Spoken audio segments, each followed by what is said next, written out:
అంటే వైజాగ్‌లో కమిషనర్ గారితో ఎంఓయూ అనేది క్యాన్సిల్ అయింది. ఆ! అయితే అవి ఈయన బ్యాక్‌గ్రౌండ్ తెలిసి ఆయన ఏమైనా క్యాన్సిల్ చేసుండొచ్చు కదా! ఇతని బ్యాక్‌గ్రౌండ్ తెలిసి అతను ఆయన క్యాన్సిల్ చేసి ఉండొచ్చు. డెఫినిట్‌గా ఇతని బ్యాక్‌గ్రౌండ్ తెలిసి ఎవ్వరన్నా ఇతని బ్యాక్‌గ్రౌండ్ తెలిస్తే ఇతనికి జనాల్లో ఆదరణ తగ్గిపోతుంది. He is a serial offender. He is a rapist. He is a womaniser. He is a cheat. He is a criminal. లేకపోతే ఈ క్రిమినల్ ఐడియాస్ రావు. డబ్బులు పంచుతున్నట్టు చేసి వీడియోలు పెట్టడము, ఆ డబ్బులు సహాయం చేస్తున్నట్టు వీడియోలు పెట్టి దాని చాటున బెట్టింగ్ యాప్స్ని ప్రమోట్ చేయడము. హీజ్ ఎ సీరియల్ క్రిమినల్, ఒక సైకోపాత్. ఇంకొక మేజర్ ఎవిడెన్స్ చూడండి. ఒక యాక్ట్ని ఆయన తరఫున ఇప్పుడు ఎవరో చిరంజీవి గారంట ఎవరో అడ్వకేట్ వచ్చారు. ఆయన అసలు వకాలత్ ఏం చూసి తీసుకున్నారో తెలియదు. ఇక్కడ ఇది తెలంగాణ గేమింగ్ యాక్ట్. ఈ తెలంగాణ గేమింగ్ యాక్ట్లో కంప్లీట్లీ ఎరాడికేట్ 5.7 ప్రకారం 5.7 ప్రకారము కంప్లీట్లీ ఎరాడికేట్ చేసింది. ఇది తప్పు కంప్లీట్లీ ఎరాడికేట్ చేసింది the మినస్ of gambling due to it's is and access to the access and wide solicitation. Several people, the youth in particular, are being addicted to online gaming when played for stakes, etc. And police can apprehend with or without warrant. So ఇది తెలిసి రవిశంకర్ అయ్యన్నార్ గారు కూడా తను disown చేసుకొని ఉండొచ్చు. Memorandum of అండర్స్టాండింగ్ని ఎంఓయూని రద్దు చేసుకొని ఉండొచ్చు. ఇట్లాంటి విషయాలు బయట పెట్టడు. ఎందుకు? నా వెనక వాళ్ళున్నారు, వీళ్ళున్నారు, ఈ పొలిటీషియన్స్ ఉన్నారు, ఆ పొలిటీషియన్స్ ఉన్నారు. ఎవరున్నారండి ఆయన వెనక? పొలిటీషియన్స్ ఉన్నారు. ఇవన్నీ క్లెయిమ్ చేసుకుంటాడు అతను. అంటే ఆయన చెప్పుకోవడానికి 100 చెప్పుకోవచ్చు, కానీ ఎవరు ఆయనకి సపోర్ట్గా ఎవరు రావట్లేదు. నాకు తెలిసి ఈ ఇన్సిడెంట్ తర్వాత నా నమ్మకం ఏంటి అంటే, ఎంత పెద్ద ఇన్ఫ్లుయెన్స్ ఉన్నా ప్రతి ఒక్కళ్ళు హర్ష సాయి అనే అతన్ని డిజోన్ చేసుకుంటారు. డిజోన్ చేసుకునే మూమెంట్ వచ్చేసింది. సో అందుకని ఇంకా తప్పించుకోలేడు. కానీ ఇప్పుడు మీరు చెప్తుంది అదొక ఆరోపణ ఉంది కదా చెప్తున్నారు. ఇప్పుడు ఇంత జరిగింది, నార్సింగ్ పోలీసులు రేప్ కేసు జరిగిన తర్వాత కూడా ఆయన ఫాలోవర్స్ ఎవరు కూడా నమ్మట్లేదే. ఇది ఒక చిన్న పిక్చర్ అండి. అతని ఫాలోవర్స్ ఇంకా అతను ఇస్తున్న మత్తు మందులో ఉన్నాడు. ఈ ఆడియో రికార్డులు ఇవేవి కోర్టులో అడ్మిసబుల్ ఎవిడెన్స్ లాగా ఉండవు. సో ఈ వాయిస్ రికార్డులు, ఈ పత్యాపారము యూట్యూబ్ వ్యూస్కి మటుకు సరిపోతుంది. కానీ ఒక్కసారి కోర్టు జడ్జి గారు చూశారు అంటే మటుకు డెఫినెట్గా ఇతనికి శిక్ష పడటం ఖాయం. ఇతను జైలుకి వెళ్ళటం ఖాయం. అండ్ బెట్టింగ్ యాప్స్లో ఇతని బ్యాంక్ అకౌంట్స్ అన్నీ ప్రోబ్ అయ్యి, ఈడీలో ప్రోబ్ అయ్యి, ఇతను చేసిన పత్యాపారము, ఇతని వెనకాలన్న పొలిటీషియన్స్ ప్రతి ఒక్కళ్ళు రోడ్డు మీదకి రావటం 100% అవుతుంది. చెప్పండి. అతని దగ్గర సాయానికి వెళ్ళిన ఒక అమ్మాయిని ఎట్లా మాట్లాడాడు అన్నది మీకు ఒక ప్లే చేసి వినిపిస్తాను. వాడు బ్రోకర్ నా కొడుకు సార్, నిజంగానే వాళ్ళు చీప్ గా మాట్లాడతాడు సార్. వాడు లేడీస్ కి కొంచెం కూడా రెస్పెక్ట్ అనేది లేదు సార్ వాడి దగ్గర. అంటే మీరు ఆ అమ్మాయి చెప్తున్నట్లు ఆరోపణలో నిజమే ఉండొచ్చు, కానీ ఇంకొక పార్ట్ తీసుకుంటే. ఒక్క నిమిషం. నా పేరు వచ్చి గులాబ్ జాన్ అండి. వీడియోస్ అన్ని చూసి పూర్ పీపుల్స్ కి హెల్ప్ చేస్తున్నారని నేను, మా అక్క, మేమందరము ఆర్కే బీచ్ కి వెళ్ళాము. అప్పుడు నా ప్రాబ్లం చాలా పెద్దదిగా ఉన్నది. నాకు మైండ్ అనేది పని చేయదండి. హెల్ప్ చేస్తాడు అని ఆశపడి వెళ్ళిన అమ్మాయిని ఎంత ఘోరంగా తిట్టాడు. అంటే ఇక్కడ 2 రకాలు ఉంటాయండి గారు. ఒక మనిషి మీ దగ్గరికి సహాయం కోసం వచ్చారు, మీరు సహాయం చేశారనుకోండి, సామ్రాట్ యువ సామ్రాట్ కాదు భారత్ సామ్రాట్ అని పొగుడతారు. అవును. ఓకే, అవును.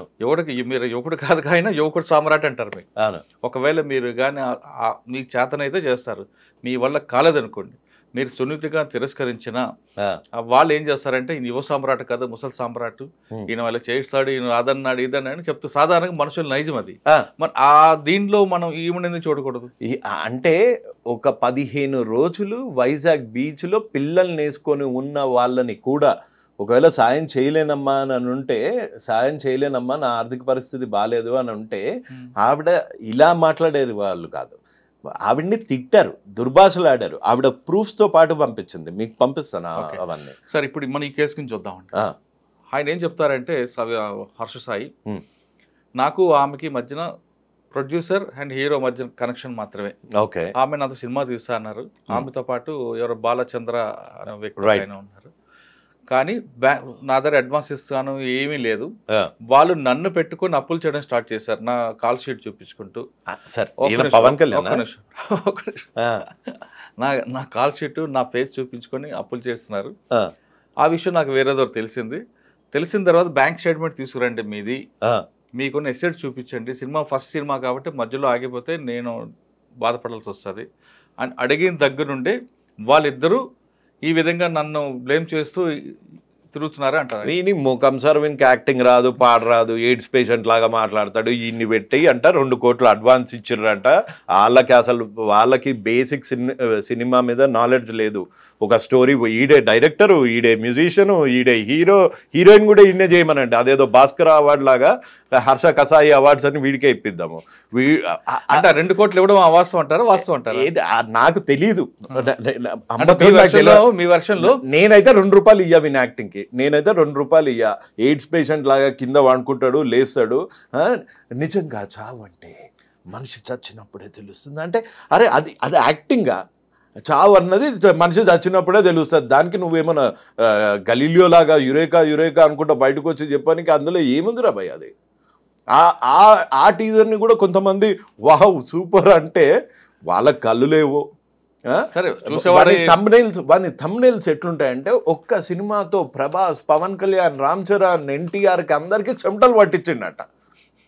ఏది మీరు అంటే కొంచెమన్నా సిగ్గుండాలి సార్. అంటే పెట్టుకొని కన్నా మన ఆడియో టీజర్ లాంచ్ థంబ్నెయిల్ ఏంటంటే ఒక్క ఇంటర్వ్యూతో ఒక్క మీడియాతో నువ్వు గుక్క తీసుకోకుండా అండ్ కుక్కలాగా అరవకుండా, కుక్కలాగా చేయకుండా నువ్వు ఒక్కటి చెయ్యవయ్యా. ఒక చిన్న వేమన శతకం చెప్పు, ఒక చిన్న పద్యం చెప్పు, ఒక చిన్న ఫార్ములా చెప్పు. అంటే సినిమా యాక్టర్ అవన్నీ అవసరం లేదు అనుకుంటున్నాడు. అదే ఒక ఎక్స్పీరియన్స్ లేదు. మీరు మళ్ళీ బ్యాక్ వెళ్దాం. హర్ష సాయి అన్న వ్యక్తికి 2 కోట్లు తీయడానికి అడ్వాన్స్ తీయడానికి ఆయన పవన్ కళ్యాణ్ అని మీరు అంటున్నారు. కళ్యాణ్ గారికే ఇచ్చిన అగ్రిమెంట్స్ ఉంటాయి కదా. అంటే ఇప్పుడు ఈయనకి హర్షకి 2 కోట్లు ఇచ్చారని ఆమె చేసిన ఆరోపణ కూడా అవాస్తవం అనుకోవచ్చా? వాస్తవమా మళ్ళీ చెప్తున్నా. అసలు టీజర్ అయితే బయటకు వచ్చిందా? వీని 3rd క్లాస్ యాక్టింగ్ అయితే బయటకు వచ్చిందా? వీనితో సినిమా తీద్దామని నా అంత పెద్ద సూపర్ స్టార్తో సినిమా తీద్దామని ఇల్లే వచ్చిర్రా అంటారా? ఇన్ని వాస్తవాలు అయినప్పుడు, ఇన్ని టీజర్లు బయటకు వచ్చినప్పుడు వాళ్ళు అడ్వాన్స్ ఇచ్చారు లేకపోతే వాళ్ళు డబ్బులు ఇచ్చారు అన్నది ఒక్కటే అవాస్తవం అని ఎందుకు అనుకుంటున్నారు? కానీ హర్ష చెప్పే విషయం ఏంటంటే, నన్ను పెట్టుకొని 2 కోట్లు వాళ్ళు అప్పులు చేస్తున్నారు, వాళ్ళ స్టేట్మెంట్ ఇవ్వమంటే. అసలు వీన్ని నేను హర్ష సాయితోని సినిమా తీస్తా, ఇప్పుడు నేను తీస్తా సినిమా, నాకు ఎవడన్నా అడ్వాన్సులు పంపించండి, 10 రూపాయలు రావు, 10 రూపీస్ రావు. అంటే టీజర్ రిలీజ్ అయింది కదా వాళ్ళు 10. వాళ్ళకంత తెలివి ఉంటే ఈ దిక్కుమాలినోడి దగ్గర ఎందుకు ఇరుక్కుంటారు సార్? సరే, హర్ష విషయంలో వాళ్ళు డబ్బులు ఇచ్చారు అనుకుందాం టెంపరీగా. కానీ ఈ రిలేషన్షిప్ విషయం వచ్చేసరికి హర్ష రేప్ చేశాడని ఆమె కంప్లైంట్ చెప్పారు కాబట్టి ఒక విక్టిమ్ చెప్పిన మాటలు మనం ఖచ్చితంగా నమ్మాల్సిందే. ఎందుకంటే ఒక స్త్రీ 4 గోళ్ల మధ్య జరిగిన విషయాన్ని బయట చెప్పిందంటే ఖచ్చితంగా సంథింగ్ హ్యాపెండ్. రైట్. ఇంతకాలం ఎందుకు ఆమె ఆగింది? వెంటనే ఇచ్చుంటే ఒక బెనిఫిట్. సార్ మీరు అన్నట్లు బెదిరింపు ఉంది, ఎవరో బెదిరించారు, లేదా యువ సామ్రాట్ ఏ విధంగా అయితే కేసులు పెట్టి వేధించాడు అదే విధంగా తన కూడా ఇరుక్కుంటుందని భయపడి ఆగింది అనుకుందాం. కానీ 1 year వరకు ఎందుకు ఆగాల్సి వచ్చింది? వాడి క్లెయిమ్ ఏంటంటే, వాడి అమ్మాయి ఎందుకు ఆగాల్సి వచ్చింది? నేను దానికి 1 word ఆన్సర్ ఇస్తా. హర్ష సాయి అనే రేపిస్ట్ అనుకుంటాడు, నా వెనకాల అమ్మాయి ఉంది అనుకున్నాడు ఇన్ని రోజులు. అంటే ఎలా? ఏ విధంగా? అదే నన్ను ఆడిస్తోంది అని. నేను ఎప్పుడైతే సార్ బండారం బద్దలు కొట్టానో, ప్రతి వీడియో ఎప్పుడైతే మిలియన్స్ ఆఫ్ వ్యూస్లోకి వెళ్ళిపోయాయో, అప్పటి నుంచి ఈ బాధితులకి ఒకలాంటి భరోసా వచ్చింది, ఒకలాంటి ధైర్యం వచ్చింది. అంటే ఇప్పుడు ఇకపై అమ్మాయి లాంటి వాళ్ళు కూడా ముందుకు వస్తారంట. ఆల్రెడీ కాంటాక్ట్ లో ఉన్నారు. This is just the beginning of a very big dirty picture. మనం ఒక టైల్ ని చూస్తున్నాము. ఇది బెట్టింగ్ యాప్స్ తోని స్టార్ట్ అయినా ఇది ఎంత పెద్దగా వెళ్తుంది అన్నది నాకు కూడా బై గాడ్స్ గ్రేస్ నాకు కూడా కొన్ని ఆధారాలు వచ్చాయి. నన్ను కొంతమంది వేరే విక్టిమ్స్ కూడా కాంటాక్ట్ చేశారు. వాళ్ళకి ఇంకా ధైర్యంగా బయటికి వచ్చి ఇతను చేసిన దుర్మార్గాలు చెప్పడానికి అమ్మాయిలు సార్, వాళ్ళ ఫ్యామిలీ ఉంటుంది, పెళ్లి కావాల్సిన పిల్లలు ఉంటారు, పెళ్లి కావాల్సిన ఏజ్లో ఉంటారు. ఇలా బయటికి వచ్చి మీడియాలో అంతా రచ్చరచ్చ అయిపోతే వాళ్ళకి పెళ్లి కాదు అని వాళ్ళ మదరు ఫాదరు సూసైడ్ చేసుకుంటా అని బెదిరించిన వాళ్ళు కూడా ఉన్నారు కొంతమంది ఇతని విక్టిమ్స్. సో ఇతని గురించి నా వాయిస్ విని నా వెనకాలకు వచ్చి బాధితులు ఉన్నారు, కానీ బాధితుల వెనకాల నేనున్నాను, కానీ నా వెనకాల బాధితులు లేరు. వస్తారు. ఇక చెప్పా కదా, ఇది just beginning of a very big dirty picture, just the beginning. ఇతను ఎంత క్రిమినల్, ఇతను ఎంతమంది అమ్మాయిల జీవితాలతో ఆడుకున్నాడు. తనే చెప్పాడు కదా, నా దగ్గర 10 హార్డ్ డిస్కులలో అమ్మాయిల ఫోటోలు పెట్టుకునే పర్వర్టెడ్ గై నువ్వు ఏదో పెద్ద సమాజ సేవకుడిలాగా ట్రూత్ విల్ ట్రయంప్ కూడా కాదు, ఇట్లా పెట్టి my lawyer Tadikonda Chiranjeevi will address అంటే ఏం అడ్రస్ చేస్తాడు? ఆయనను కూర్చోబెట్టి ఆయన తద్దనా బద్దనా అంటున్నాడు, అక్కడ ఛత్రపతి డైలాగులు చెప్తున్నాడు. చెప్పండి, అంటే ఈ ఇష్యూ ఇక్కడతో కాదు, ఇంక ముందు ముసలి పండుగ.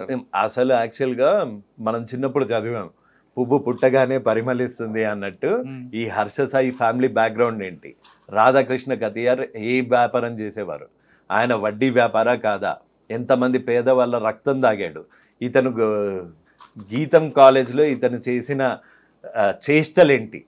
అసలు నేను ప్రతి ఒక్క పేరెంట్కి, ఈ హర్ష సాయి అనే వాడిని ఫాలో అయ్యే ప్రతి ఒక్క పేరెంట్కి, ప్రతి ఒక్క మనిషికి చేతులు జోడించి చెప్తున్నా, మీ పిల్లలు గనక ఇట్లాంటి వాడిని గనక ఫాలో అయితే వాళ్ళు కూడా అలానే తయారవుతారు. చదువు సంధ్యలు వదిలేసి ఈ ఫేక్ వీడియోలు చేసుకుంటూ ఈ ఫేక్ ఫాలోవర్స్ గురించి ఒక ఫేక్ వరల్డ్లో బతుకుతారు. మేము హర్ష సాయి లాగా అయిపోవచ్చు, మేము హర్ష సాయి లాగా మిలీనియర్స్ అయిపోవచ్చు, ఈ సేవ చేస్తున్న డ్రామా చేస్తే అని అలా తయారవుతారు. దయచేసి మీరు ఎంక్వైరీ చేయండి.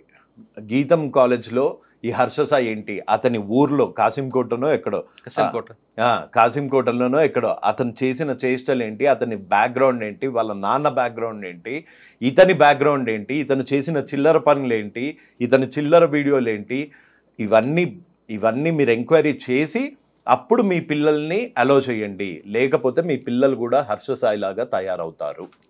కరెక్టే అండి, మీరు చెప్పింది మంచి మెసేజ్. కానీ ఎవరు అభిమానిస్తే ఆ హీరో గురించి మీకెందుకు? ఇప్పుడు పవన్ కళ్యాణ్ గారు ఉన్నారు, చిరంజీవి గారు ఉన్నారు, జూనియర్ ఎన్టీఆర్ ఉన్నారు, ప్రభాస్ ఉన్నారు. చాలా కింద స్థాయి నుంచి వాళ్ళు స్టార్ట్ చేసి ఒక యాక్టింగ్ అన్న ఫౌండేషన్ నుండి ఒక కోర్స్ తీసుకొని ఒక హార్స్ రైడింగ్, ఫైట్ సీన్స్, ఇవన్నీ డాన్స్, ఇవన్నీ నేర్చుకొని వచ్చారు. అంతేగాని సచిన్ టెండూల్కర్ అవ్వచ్చు, మీరు అంటున్న Virat Kohli is not known for betting apps. Virat Kohli is known for getting a cup, world cup for India. Dhoni వాళ్ళు ఎన్నేళ్ళు కఠోర శ్రమ చేస్తే వాళ్ళు ఆ స్థాయికి వచ్చారు. ఇతను ఏంటండి 3 ఏళ్ళు 2 ఏళ్ళు సేవ చేస్తున్నట్టు డ్రామా చేసి బెట్టింగ్ యాప్స్ ప్రమోట్ చేసి కోట్లు తీసుకొని వాళ్ళతో పాటే ఇతను అనుకుంటాడు. అసలు ఇతని యాటిట్యూడ్ ఒక్కసారి చూడండి. ఇతని యాటిట్యూడ్ మీకు ఒక ఆడియో వినిపిస్తాను.